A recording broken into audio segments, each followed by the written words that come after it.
இந்தோனேஷியாவில் செயற்கைக்கோள் மூலமாக இணைய சேவைகளை எலான் மஸ்க் தொடங்கியுள்ளார். உலக பணக்காரர்கள் வரிசையில் 3ஆம் இடத்தில் உள்ள டெஸ்லா நிறுவனர் எலான் மஸ்க் ஸ்பேஸ் எக்ஸ் என்ற விண்வெளி ஆராய்ச்சி நிறுவனத்தையும் நடத்தி வருகிறார்.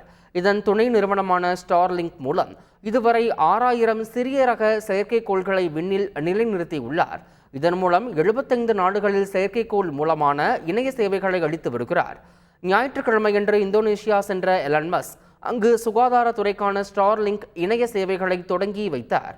பாலி மாகாணத்தின் தலைநகர் டென்பசாரில் நடைபெற்ற துவக்க விழாவில் இந்தோனேஷியாவின் சுகாதாரத்துறை அமைச்சர் புடி குனாடி சடிகின் மற்றும் அரசு அதிகாரிகள் கலந்து கொண்டனர். ஸ்டார்லிங்க் மூலம் இதுவரை இணைய சேவைகளை கிடைக்காத பல லட்சம் மக்களுக்கு இணைய வசதிகள் கிடைக்கும் என்று எலான் மஸ்க் தெரிவித்துள்ளார்.